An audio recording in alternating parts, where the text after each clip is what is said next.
The morning my granddaughter forgot her lunchbox is the morning that changed everything. I remember it clearly because it was a Tuesday, and on Tuesdays I always made my lemon pound cake. The smell had barely faded from my kitchen when my phone buzzed on the counter. It was Lily, calling from the school office phone, her little voice apologetic and soft. "Grandma Ruth, I left my lunch on the chair." "I'm sorry." I told her not to be sorry. I told her I'd be there in 20 minutes. I wrapped the sandwich and the apple slices in foil the way she liked, tucked in 2 of the oatmeal cookies I'd made the day before, and I drove to Maplewood Elementary with the radio playing low. That was the last ordinary moment I had for a very long time. When I walked into the front office, the receptionist smiled and called back to the after-school coordinator's room to let them know Lily's grandmother was here. I was about to set the lunch bag on the counter when I heard my name spoken in a way that stopped me cold. Not called out. Whispered, with a kind of urgency that didn't belong in a school hallway at 11 in the morning. "Ruth? Ruth Callahan?" I turned. Patricia Hensley was standing in the doorway to the side office, and if I had to describe the look on her face, I would say it was the look of someone carrying something too heavy to hold alone. I had known Patricia for going on 12 years. Our sons had played Little League together. I'd sat next to her at 100 school events. She was not a woman who rattled easily. She was rattled. "Can you come in here for a minute?" she said quietly, glancing past me toward the front desk. "Please." "Close the door." I followed her in. She closed the door herself, then stood with her back to it, like she needed a moment to decide how to begin. "I've been going back and forth all week about whether to say anything," she started. "I kept telling myself it was none of my business, that I was probably misreading it, that people deserve privacy." She paused. But then I thought about Lily and Noah, and I couldn't stay quiet anymore. I set the lunch bag on her desk. "Patricia, what is it?" She pulled out her phone with the careful movements of someone handling something fragile. She turned the screen toward me. It was a screenshot. A text conversation. The name at the top said only a single initial. The messages were short, clipped, written with a coldness that felt practiced. Photos attached, both of them. Girl is 8, very well behaved. Boy is 6, healthy. When can you meet? Prefer out of state. I can make the drive if the number is right. Below that, a photo. Lily and Noah, in their backyard, playing, taken without them knowing. Taken from a distance, like through a fence. I don't know how long I stood there staring at that screen. The room had gone very quiet. My hands had gone cold. "Where did you get this?" My voice came out strange, flattened. Patricia exhaled slowly. "Amber left her phone here last Thursday. She'd picked up the kids and rushed out and called us the next morning asking if anyone had found it. I found it on the floor under a chair, and before I could lock the screen, it lit up with a notification. I didn't mean to read it, but I did. Amber, my daughter-in-law, the woman my son David had been married to for 9 years. I had to sit down. Patricia pulled a chair close and sat across from me. She reached out and held both of my hands. I took screenshots before I returned it. I didn't know if I was doing the right thing. I prayed over it, Ruth. I genuinely didn't know what to do. I looked at her. "You did the right thing," I said.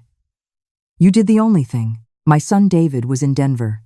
He'd been there since Monday for a regional sales conference, due back Friday. I called him the moment I got to my car. I sat in the parking lot with the engine off, and I called him and I told him I needed him to come home. Not Friday. Now. "Mom? What's wrong? Are you okay? Are the kids?" "The kids are fine. They're in school." "David, I need you to come home today, and I need you to trust me, and I need you not to say anything to Amber until you get here." There was a pause. "Mom, you're scaring me." "I know. Please. Just come home." He booked the next flight. He landed at 4:15. In the hours between that call and when I heard his rental car pull into my driveway, I sat at my kitchen table and I did something I hadn't done in years. I thought about Amber with fresh eyes. I thought about every moment I'd dismissed as stress, as personality, as just the way she was, the way she sometimes looked at the children with a distance I couldn't name, the way she was meticulously careful about money, not frugal, not responsible, but calculating, like a woman running numbers in her head she never shared out loud. the trips she took alone, claiming work travel, even though her actual job seemed to shift and change, and I could never quite track what she actually did. David had called her a free spirit. I had called her difficult and told myself I was being unfair. I had been so determined not to be the difficult mother-in-law that I had trained myself to ignore my own instincts. When David walked through my front door, he looked like he hadn't slept on the flight.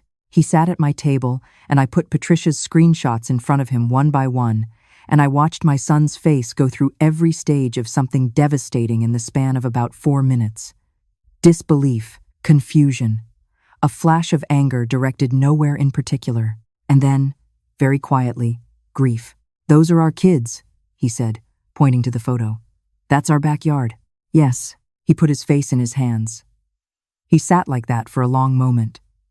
Then he lifted his head, and I could see he had made a decision. Whatever was happening inside him, and I knew it was enormous, he had folded it down and set it aside the way parents sometimes have to. "We need to call the police," he said. "Yes," I said, "we do." We called the Columbus Police Department that evening. The officer who came to the house was calm and methodical, and the way he took down every detail without flinching told me this was not the first time he had sat across from a family in a living room just like this one. He made calls from our porch.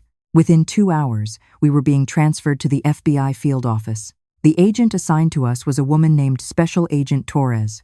She was maybe 40, sharp-eyed, and had the manner of someone who had learned to communicate exactly what was needed and nothing extra. She met with David and me together. She spoke to David directly and often. She made sure he understood everything that was happening at every step. She asked him hard questions. She took his answers seriously. And she did not once treat him as secondary to what was happening with his own children. She told us clearly. The screenshots were enough to open a formal investigation. The language in those messages, combined with the photographs, constituted probable indicators of attempted child trafficking. She was careful to use the word attempted. She said they needed to move carefully to build a case that would hold. David asked what he needed to do. She told him, "Go home tonight. Act normal. Do not confront Amber. Do not change your behavior. We will guide you through everything that comes next." I don't know how my son drove home that night and sat in the same house as his wife and said goodnight to his children and lay down in the dark next to a woman he now knew was something he hadn't imagined possible. I don't know how he did it. I think it was because Lily and Noah were down the hall, and that was the only thing that mattered. Over the next 10 days, Agent Torres and her team built the case. They identified the contact from the messages.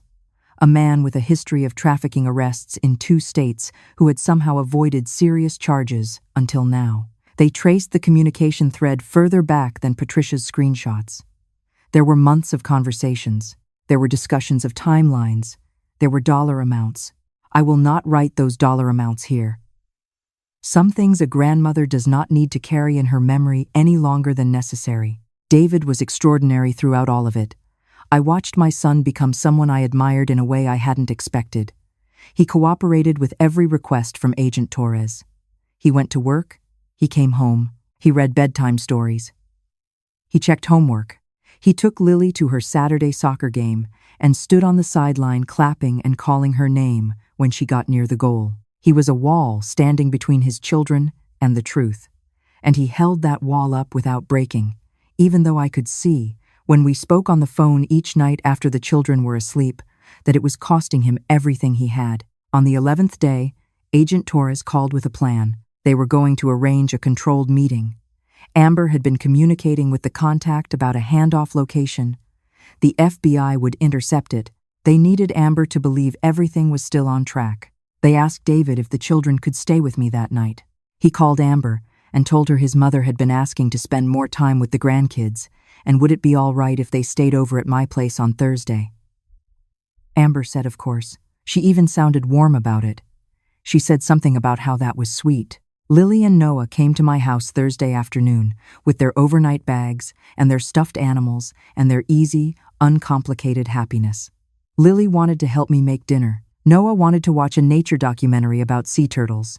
We ate spaghetti at the kitchen table, and I let them stay up 30 minutes past their normal bedtime because I needed to keep them close, and I needed to pretend everything was normal.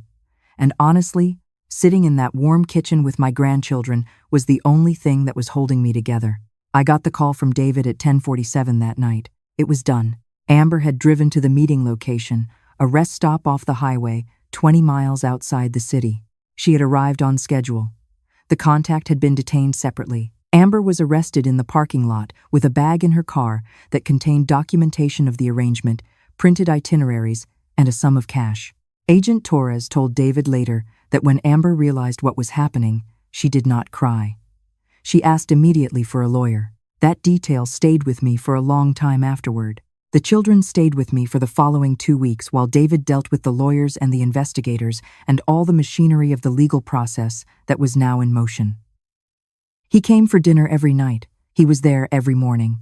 I watched him talk to Lily and Noah with an honesty calibrated carefully to their ages. He told them that their mom was dealing with some very serious problems, that she had made some choices that hurt people, and that she was going to be away for a while. He told them it was not their fault, more than once, because children need to hear that more than once. He told them they were loved and that nothing was going to change that. Lily cried. Noah asked very specific questions that David answered as honestly as he could, which is the only way to answer a 6-year-old who has decided to be serious about something. Agent Torres was meticulous about one thing in particular, and I want to say this because it matters. Lily and Noah were never brought into any legal proceedings. They were never in a courtroom. They were evaluated by a child psychologist who worked with the FBI, a gentle woman who saw them twice in a setting that felt nothing like an interrogation, who assessed their well-being and spoke with David about what they might need going forward. The children did not have to witness any of it. David made sure of that, and the legal team supported it without question. Amber's trial was 4 months later. I did not attend every day. David attended every day. He told me later that it was one of the hardest things he'd ever done. Sitting in that room, listening to the evidence laid out piece by piece, and understanding for the first time the full scope of what had been happening inside his own home. She was convicted on 2 counts: conspiracy to commit child trafficking and child endangerment. The sentence was substantial. The judge was not lenient. And I think the word that best describes what I felt when David called to tell me the verdict was not joy, it was relief, so deep and sudden that I had to sit down on the kitchen floor and let it move through me all at once. Lily and Noah are doing well. They see their therapist every week, a woman Lily has already decided she wants to be like when she grows up. Noah has become very attached to a particular sea turtle documentary and has watched it approximately 17 times. I am not complaining about this. I would watch it 17 more times if that's what he needed. David filed for full custody, which was granted. He moved the children to a house closer to mine, about 4 blocks away. I see them 3 or 4 times a week. Lily still helps me cook. Noah still asks questions that are hard to answer, but I answer them anyway, because that is what you do. I think about Patricia Hensley often. I think about the days she spent going back and forth, wondering whether to say something, afraid of being wrong, afraid of overstepping. I sent her flowers after the verdict, and she called me crying, and we talked for a long time about how easily it could have gone differently. How if she had decided it wasn't her place?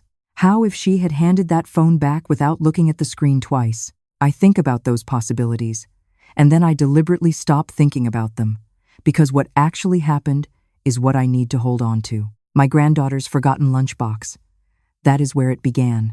There is no day too ordinary for something to change inside it. There is no errand too small to matter. The world is full of Patricia Hensleys, people who see something and have to decide in a quiet moment whether to speak or stay silent.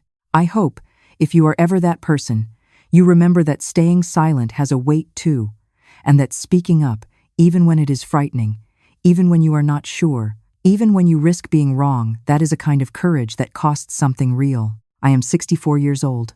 I taught 4th grade for 31 years. I have sat with children through every kind of hard day there is. And if I have learned one thing across all of it, it is this. A child's safety is not someone else's responsibility. It belongs to all of us, every single one. The moment we see something that doesn't sit right, trust that feeling. It is almost never wrong. My name is Ruth, and this is my story, and those 2 children are home, and they are safe, and that is enough. That is everything.